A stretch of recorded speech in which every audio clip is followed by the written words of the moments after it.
Alright, so we had it mocked in there, the GoTek and the floppy disk drive. But as one can see here, obviously the spacing isn't appropriate for the bezel because you have open gaps and crooked drives and everything else.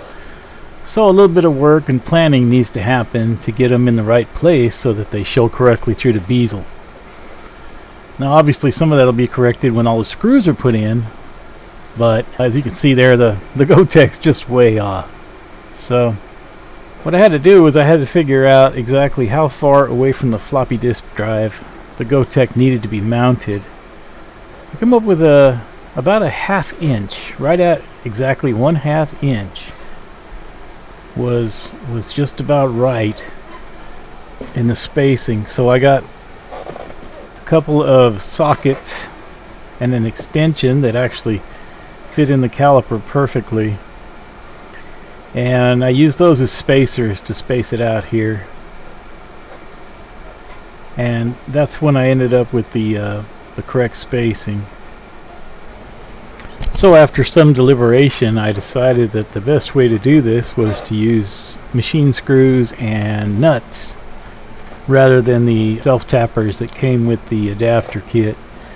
So I had to drill out the holes in the 5 1/4 to 3.5 inch adapter deal so that I could use screws and nuts, and I had to devise some spacers because the old hard drive, it had quite a bit of stuff in there that could take up space that obviously I couldn't use, because then if I just used that, I'd have a massive open gaps around the edges of the GoTek. So we had to get a little creative. I used the fan mounts, that's those clear plexiglass block things there. Used those as spacers on the inside, and I also used them on the outside because they had those massive holes where the original screws and bushings went. So this is just a temporary solution until I could come up with some washers or something like that, as you'll see later. Alright, well, let's stick it in the computer and see what happens. Yeah, those plastic things hang up a little bit. You got to really wiggle it to get it in there. Run the screws in to take all the twist out of the cage. There we go. Let's try the bezel. Oh man, that's what we're talking about. Look at that fit. Look at that fit, will ya? That's what I saw when I imagined it. So, although it wasn't the most productive thing I could have done, I went ahead and hooked up the keyboard and turned the computer on just so I could see how the green phosphorus monitor looked with all the new accent pieces in place, you know. And I gotta tell you, it's really coming together. But it was short-lived, as it had to come back apart so I could do the GoTek mods. First step, of course, was to drill a hole, make room for the rotary encoder.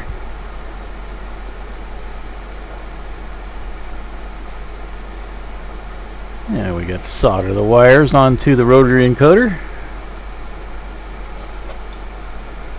Went ahead and made the connections to the new OLED piece. So, if you see here, see those rubber feet on the bottom of the adapter there? That was my solution to spacing it each time it goes in. I found those feet down at Home Depot. They were exactly a ½ inch that I needed for my spacing. And alright, there's our buzzer that'll make the floppy disk drive sounds as it's accessed.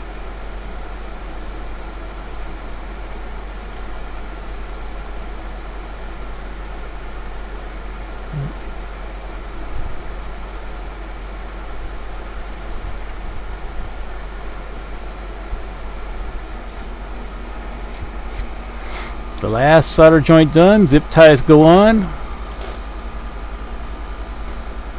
Tighten up the nut. Put the knob on. Yeah, so we're going to have to clearance that cover for the GoTek there because the rear part was hitting the wires and whatnot that we had attached to the header pins towards the back of the unit. Alright, screws go in.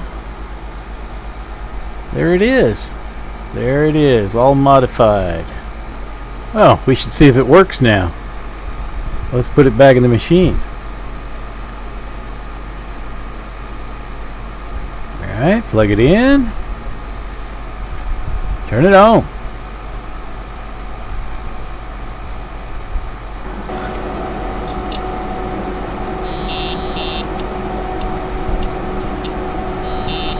Speaker works.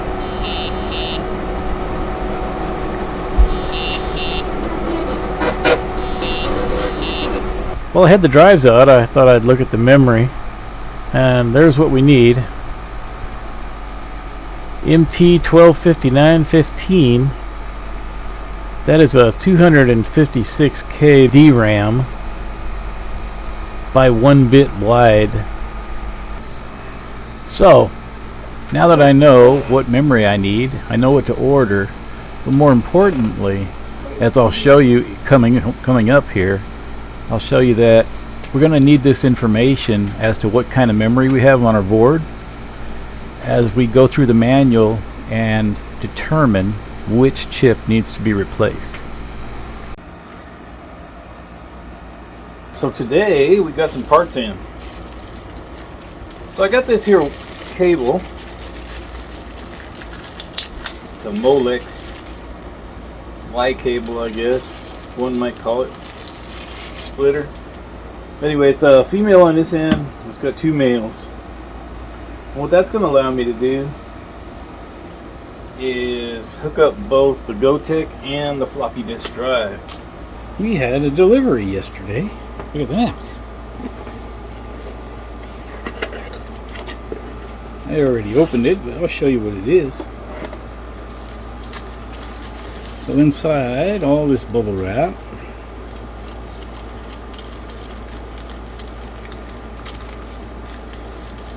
we have our DRAMs we need to fix the memory issue, hopefully. Now these are 125915s, the MT part number anyway. And that would be a 42156 DRAM, 256K by 1 bit wide, huh? Alright, so as I understand it, there are a couple of steps involved with figuring out what the error codes mean when you get one on your computer, and not the least of which is knowing which board you have, right? So I have the version 2. This, I guess, is the version 1 right here on the screen. And let's see here. So the error code are in the format XX, 3 zeros, a B, and then YYZZ. Okay? So let me try to explain that to you as I understand it. So my error code, here, let me turn it on. We'll get a look at it real quick. Okay, power's hot. Okay, so 0, 6, 3 zeros, and a 1. And then you're looking at 40 over here on the right. And it's a 201 memory code. So if we look through here, we see that the format is XX, 3 zeros, B, YYZZ, right? So in our case, it's 606, and then the 3 zeros, which are not used. If you look right here, see, those are not used.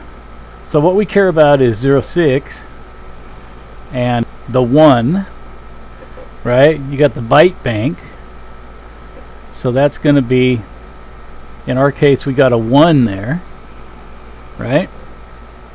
And then we're going to look for the 40. So the next thing you need to know is which version of the board you got, right? So you got version 1 using 64K RAMs. Let me come on down a little more.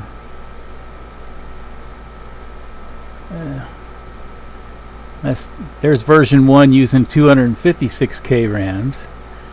So you got to find the right table. So there's version 2 system board using 256K RAMs. We got the 06, right? So that's us. There's our board.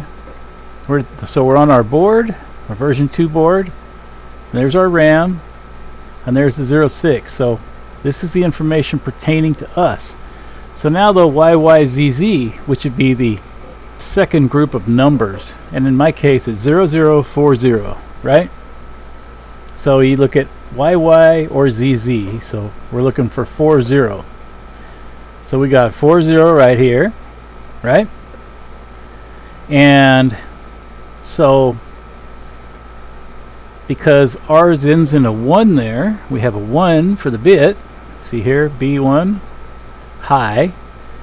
So that tells us we need to go after chip number U19, right? So if we go back over here to the pictures, here we go. There we go. So there's our system board, and you see where it's got the little notch, or the little leg sticking out here, right? So we're going to want, counting from that little leg over, we're going to want 1, 2, third row on the second chip, or third column, second row. So that's U19 right there. Third one over, second chip. Actually, let's count from the other side, because we'll count the opposite side. So in that case, it would be the 1, 2, second row, second chip. Okay? Second column, second row. I just realized that they have an unnumbered row of chips here. I didn't want it to confuse us. So we'll go from the other side, from the large side of the board. And that's what we need. Second row, second chip. Let's turn it off, and let's get in there and see if we can find it.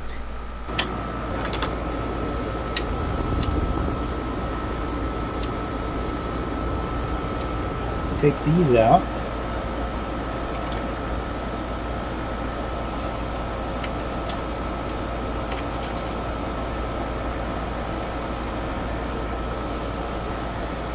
Alright, now we go to the smaller bit size, and we get all these other screws out.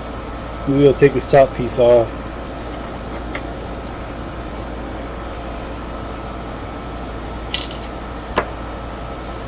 And pop that out of the way. Then the drive tray, the cage thingamajig, I think that's the technical term, can come out. So I found that if you just lift it up here, it comes out pretty good. So we got to get the power off the board.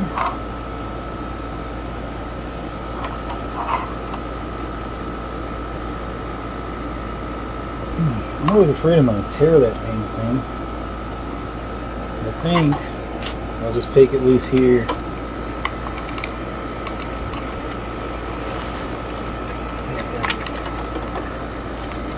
Since we don't have the other one hooked up right now, we'll just do it that way. Okay, and then if we just disconnect the wire for the CF card, we can take them all out of there. So we said we wanted the second one over, or second one down. There's that small part, or smaller part from the diagram that sticks out on the motherboard, right there, and then the rest of the larger part of the motherboard's over here. And so what we're going to want is second one over, second one down. And that'll be U19. I want to try just replacing that one and see. That would be this one.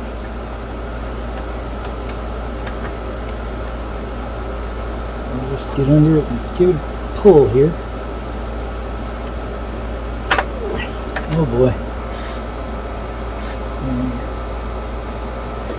Let's see, get the other side.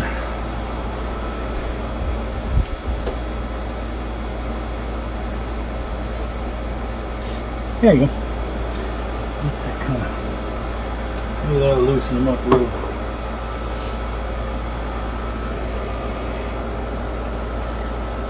Oh, I found it. It's okay. All right, man. Oh, we mangled in the legs. Look at them. Yeah, it's probably still usable, honestly, if it's not the culprit. Okay. Got these things from a place called Electronic Surplus in Ohio. They were $1.50 a piece. So I went ahead and picked up 10 of them. And that's how we want it. Now we will get some drive errors if we try to fire it up now. But will we get the memory error? Hey! 640K okay. Look at that! This controller error now. Memory error is gone. How about that? So it was exactly the one that we thought it would be, following the directions on the maintenance guide. Pretty cool. So I guess we'll put the drives in again, and we'll see how it actually how it feels to boot this thing without it stopping for errors. That might be kind of weird for us. Okay, that's on there.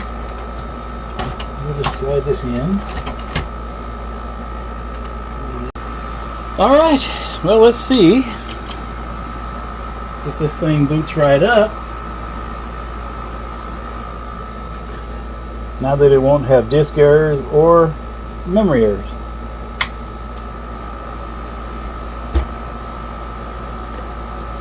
Well, let's eject that for sure. So, if we zoom in, you can see it counting the memory. We got to 640K. And now, it's booting the hard drive. Look at that. Which, of course, in our case is the Compaq flash. Well, look at that.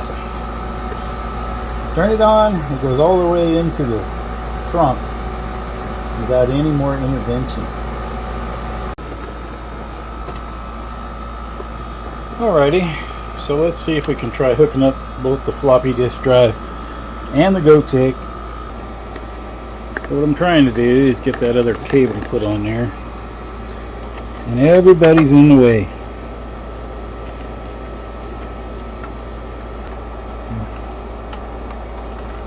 Move that out of the way. Alright.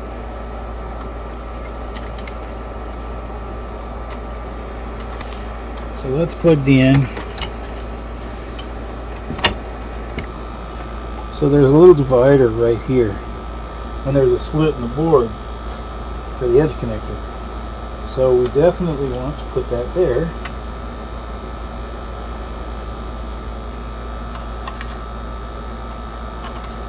And this would go here.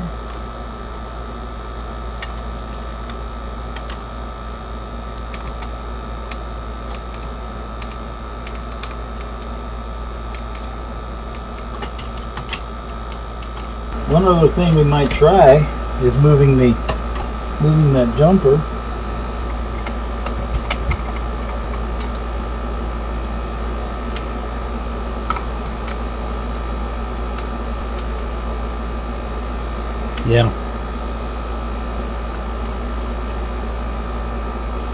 Yeah, so I just need to move that jumper down one slot there from S0 to S1.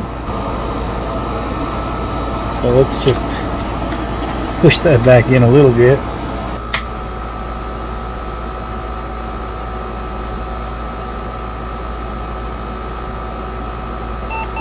Looks like it's working. Sweet. Okay, so I just needed to be jumpered as S1. I mean, it still can boot from it. It's no big deal. Obviously, it just did.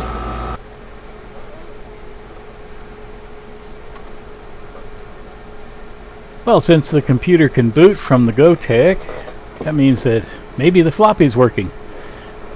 Let's go ahead and format a floppy disk to see if it is. So while this formats, I'll tell you a little story. I went through the guide, the service manual, and I found some jumper settings and whatnot, and I played around with those, and that was not the answer.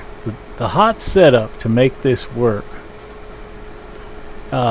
is to simply put the GoTek after the twist and put the jumper at S1.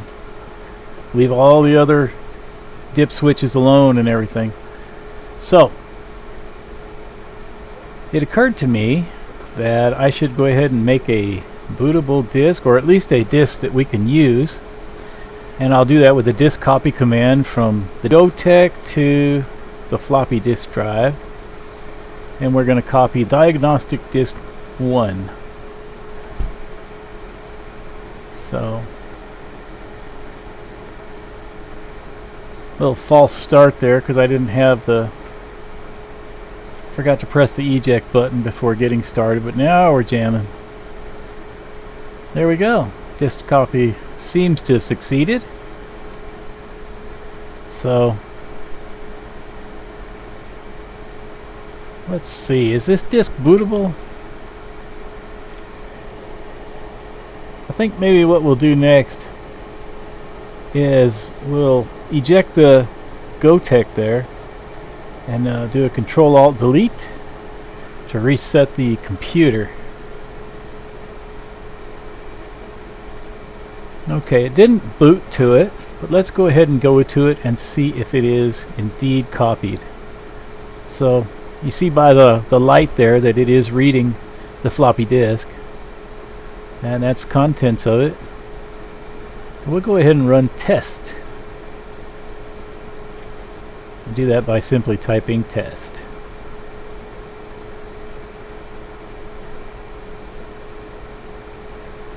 Yeah, the keyboard bounced. Not the best keyboard in the world. So there it is. So it actually worked. So another Control-Alt-Delete to reset the computer. Now that it's booted into the hard drive, should be safe to pull this diskette out. We can put the label on our first disk. That's pretty cool. One floppy disk created from thin air. Alright, let's put the cover back on the GoTek, as for at least this moment, we are done. You know, recording videos is not always easy. Seem to have lost some footage. But now that I have 640K, I can install Windows 3. That situation here, the rotary encoder right here that I put on the GoTek, I followed the directions, I've double checked my wiring, everything. For some stupid reason, it doesn't work. I went so far as to desolder the original rotary decoder I put on there, and I soldered on a new one, thinking, well, maybe I got it too hot when I soldered it on, blah blah, maybe it's ruined. So, you know, you get a pack of 5 of them when you order them, so I had others, so I tried with another one.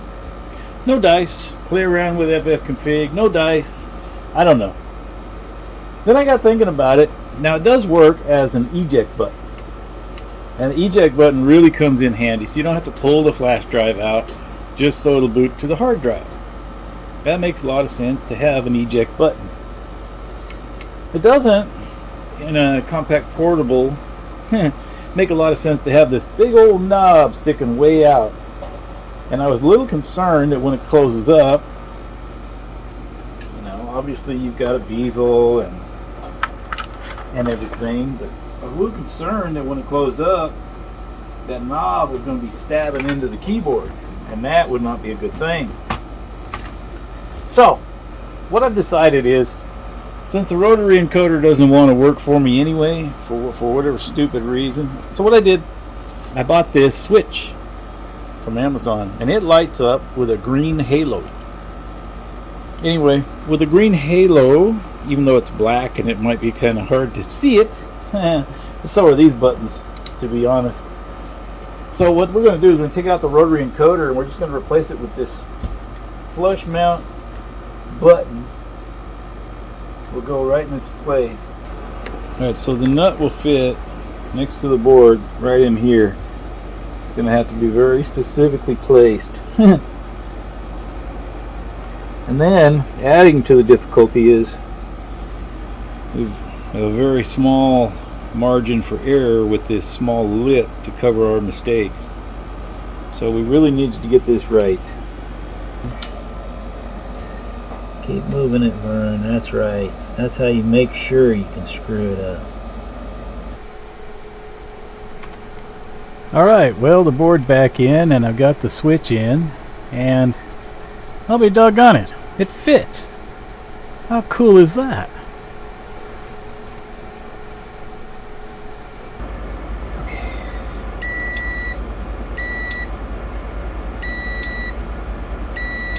So now we'll switch over to volts. And we'll make sure that it's on DC volts. Let's see.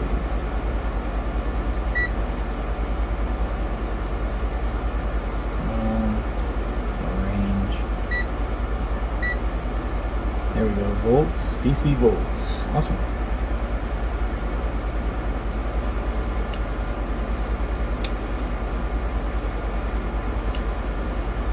So it's not feeding any power, and that's what I was concerned about. It's not feeding any power to the switch side of it. And if we go back over here, there we go, lights on. That works. Solder it together.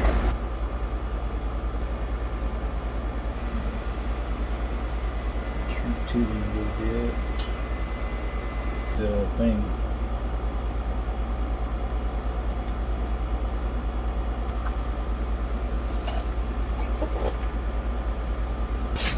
One modified GoTek. I think today we're going to attempt to put this bad girl back in her case. Alright, so here's a front bezel, and there are several, all of the mounting points broke off while I was coming apart. So what I had to do was I had to kind of glue them back together and or recreate them. This particular one here I got my fingers on, I had to rebuild with baking soda and super glue. So I just built it up and filed it down back into shape. It works pretty good. I saw Jan Bita do it before. Well, anyway, let's stick it on the computer. Right on, right on. Alright, keyboard's attached. Panel's going back on. Keyboard's up there in the bezel. Now for the big part.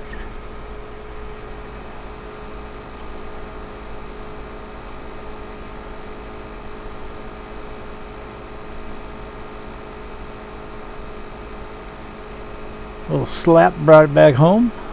Put the screws in. Alright. This little cover here will hold the electric cord, but it'll also be positioned to hold the case up a little bit at an angle. Here it is all powered up. You see our new button with the green halo on it. Put the anti-glare just for the cool factor. How about that? Look at that sexy beast. Hey, that's the end of this episode, y'all. I want to thank you for watching. If you haven't subscribed yet, I'd like to invite you to do so. We're not completely finished with this machine yet. We've got some software to install, we've got games to play with. I have a 2 megabyte Intel above board memory expansion card to install in this thing. And once that's done, we'll be able to update Windows to 3.1. So, you don't want to miss that. Make sure you subscribe. Click that notification bell so that you'll be notified when I get that uploaded for y'all. Until then, my friends, y'all take care.